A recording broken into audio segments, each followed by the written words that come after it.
BJP जिसकी 1981 के Lok Sabha election में केवल 2 सीटें आई थी, आखिर कैसे उसने 2019 के लोकसभा चुनाव में 303 सीटें जीतकर सभी को चौंका दिया, जिसकी अपनी पहली सरकार कुल 13 दिन चली और तत्कालीन प्रधानमंत्री अटल बिहारी वाजपेयी को बस 13वें दिन ही अपना इस्तीफा देना पड़ा। आज के इस वीडियो में हम जानेंगे कि कैसे भारतीय जनता पार्टी 2014 में देश में सबसे ज्यादा MP यानी लोकसभा सीट जीतने वाली पार्टी बनी और आखिर कैसे बीजेपी ने लोकसभा में 2 सीट से लेकर 303 सीटों का अपना सफर पूरा किया। नमस्कार दोस्तों, तो स्वागत है आप सभी का एक्स फैक्ट गुरु की एक और नई वीडियो में। बीजेपी यानी भारतीय जनता पार्टी की शुरुआत 6 अप्रैल 1980 को पूर्व प्रधानमंत्री अटल बिहारी वाजपेयी और लाल कृष्ण आडवाणी ने की थी। बट बीजेपी अपनी शुरुआत को एक विचारधारा और एक सोच का श्रेय बंगाल में जन्मे एक पॉलिटिशियन और बैरिस्टर श्यामा प्रसाद मुखर्जी को देती है। वो श्यामा प्रसाद मुखर्जी ही थे जिन्होंने 21 अक्टूबर 1951 में दिल्ली के रघुमल गर्ल्स हाई स्कूल में भारतीय जनसंघ नाम से एक पॉलिटिकल ऑर्गेनाइजेशन की शुरुआत की और इस पॉलिटिकल ऑर्गेनाइजेशन के पहले अध्यक्ष बने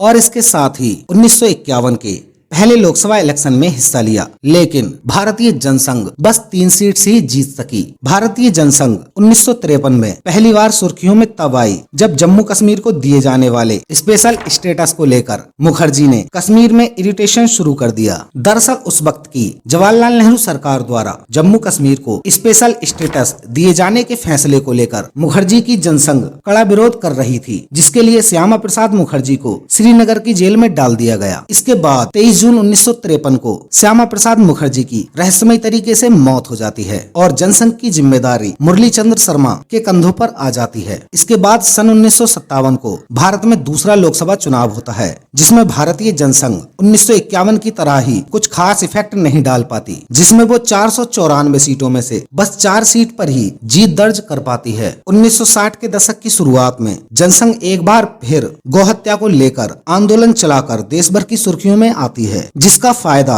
जनसंघ को बखूबी मिलता है, जिस वजह से 1967 के लोकसभा चुनाव में पंडित दीनदयाल उपाध्याय की लीडरशिप में आश्चर्यजनक रूप से भारतीय जनसंघ 35 सीट्स जीत जाती है। इस इलेक्शन के साथ ही जनसंघ हरियाणा, उत्तर प्रदेश और मध्य प्रदेश में दूसरी सबसे बड़ी पॉलिटिकल पार्टी बनकर उभरी। इसके बाद साल आता है 1975। उस वक्त की तत्कालीन प्रधानमंत्री इंदिरा गांधी जी ने देश भर में इमरजेंसी लागू कर दी और जनसंघ के कई बड़े नेताओं को जेल में डाल दिया गया। इमरजेंसी की इस घटना के बाद जनसंघ को ये एहसास हो गया कि कांग्रेस पार्टी, जो कि आजादी के बाद से देश में शासन कर रही थी, उसे हराना आसान नहीं है। इसलिए भारतीय जनसंघ ने जनता पार्टी, भारतीय लोकदल और सोशलिस्ट पार्टी के साथ मिलकर एक मजबूत गठबंधन बनाया और 1977 का लोकसभा चुनाव लड़ा। उस मजबूत गठबंधन का रिजल्ट ये हुआ, भारत को पहली बार मोरारजी देसाई के रूप में पहला गैर कांग्रेसी प्रधानमंत्री मिला। उसके कुछ साल बाद ही गठबंधन की सबसे मजबूत पार्टी जनता पार्टी ने सदस्यों के डुअल मेंबरशिप सिस्टम पर बैन लगा दिया।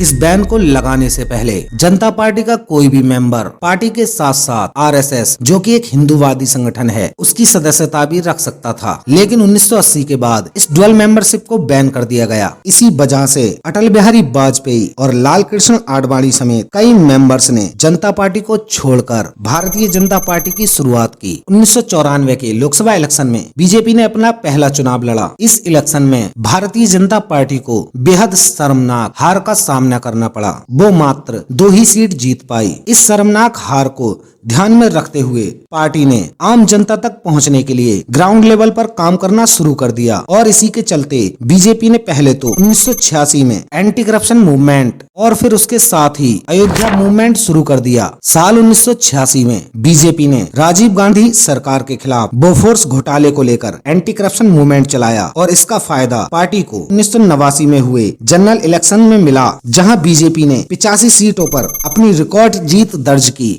और BP मेनन की जनता दल पार्टी के साथ मिलकर केंद्र में सरकार बनाई। साल 1999 में शुरू हुए अयोध्या मूवमेंट ने बीजेपी को सही मायने में एक स्ट्रॉन्ग पॉलिटिकल पार्टी के रूप में देश की आम जनता से जोड़ने का काम किया। इसी बात को देखते हुए सितंबर 1998 में लाल कृष्ण आडवाणी ने सोमनाथ से लेकर अयोध्या तक राम रथ यात्रा निकालने का फैसला किया और इस मूवमेंट का फायदा पार्टी को 1991 के लोकसभा इलेक्शन में मिला, जहाँ बीजेपी ने रिकॉर्ड 135 सीटें जीती और साल 1993 आते आते बीजेपी एक नेशनल पार्टी के रूप में उभरकर सामने आ गई थी। पार्टी ने उत्तर प्रदेश, हिमाचल प्रदेश, मध्य प्रदेश, राजस्थान और दिल्ली जैसे स्टेट में एक स्ट्रॉन्ग फुटहोल्ड स्थापित कर लिया था। 1965 के जनरल इलेक्शंस में बीजेपी ने 161 सीटों पर जीत के साथ अटल बिहारी वाजपेयी की लीडरशिप में सरकार बनाई, लेकिन ये सरकार महज 13 दिनों में ही गिर गई। इसके बाद सन 1998 में जनरल इलेक्शंस हुए, जहां बीजेपी ने समता पार्टी, शिरोमणि अकाली दल, शिवसेना, AIADMK और बीजू जनता दल के साथ मिलकर NDA नाम से एक गठबंधन बनाया और अटल बिहारी वाजपेयी दूसरी बार देश के प्रधानमंत्री बने। लेकिन AIADMK के समर्थन वापस लिए जाने से एक बार फिर अटल बिहारी वाजपेयी अपना प्रधानमंत्री का कार्यकाल पूरा नहीं कर सके, जिस वजह से महज 13 महीने में ही सरकार फिर से गिर गई। 1999 में फिर से एक बार जनरल इलेक्शंस हुए, जहां NDA ने AIADMK के चुनाव लड़ा और फिर 303 सीट जीतकर भारी बहुमत के साथ सरकार बनाई। अटल बिहारी वाजपेयी तीसरी बार देश के प्रधानमंत्री बने और इस बार उन्होंने अपना 5 साल का कार्यकाल फाइनली पूरा किया। इसके बाद 2004 और 2009 में हुए जनरल इलेक्शंस में बीजेपी को देश की जनता ने बहुमत से दूर रखा और दोनों ही बार इंडियन नेशनल कांग्रेस ने देश में सरकार बनाई। लेकिन साल 2014 में बीजेपी के अच्छे दिन फिर से आए और पार्टी को नरेंद्र मोदी के रूप में एक कैरिज्मेटिक लीडर मिला। पार्टी को 2014 और 2019 के उम्मीद से बढ़कर कामयाबी हासिल हुई और दोनों ही बार फुल मेजोरिटी के साथ सरकार बनाई। इन दोनों ही जनरल इलेक्शंस में बीजेपी ने अपने आप को नॉर्थ इंडिया से बाहर निकालकर साउदर्न और नॉर्थ ईस्ट में भी स्थापित करने का काम किया। दोस्तों, 1981 में अपने फॉर्मेशन के बाद बीजेपी ने खुद को पिछले 42 सालों में किस तरह परिवर्तित किया है, इस बात का अंदाजा आप इन आंकड़ों से लगा सकते हैं। जहां 1981 में बीजेपी के पास पूरे देश में सिर्फ 148 MLAs हुआ करते थे, आज बीजेपी के पास MLAs की संख्या 1296 है। जहां साल 1984 में बीजेपी के सिर्फ 2 MPs हुआ करते थे, वहीं आज MPs की संख्या 303 है। 1984 के जनरल इलेक्शंस में जहां बीजेपी को टोटल 1,89,00,000 वोट डाले गए थे, वहीं 2019 के जनरल इलेक्शंस में बीजेपी को 22 करोड़ से ज्यादा वोट मिले। इस तरह से भारतीय जनता पार्टी ने देश के आम चुनाव में हिंदुत्व को एक मुद्दे के रूप में बखूबी उठाया है और जिसका फायदा भी बीजेपी को लगातार पिछले कुछ चुनावों में मिला है। और अब 2024 के लोकसभा चुनाव सर पर हैं और बीजेपी इसी मुद्दे को बखूबी उठा रही है। लेकिन क्या वो 2024 के इस इलेक्शंस में अपना प्रदर्शन पिछले इलेक्शंस की तरह कर पाएगी? आप लोग हमें कमेंट में जरूर बताइएगा। तो दोस्तों, ये कहानी थी बीजेपी के 2 सीट से लेकर 303 सीटों के सफर तक की। आपको वीडियो कैसी लगी हमें कमेंट करके जरूर बताएं।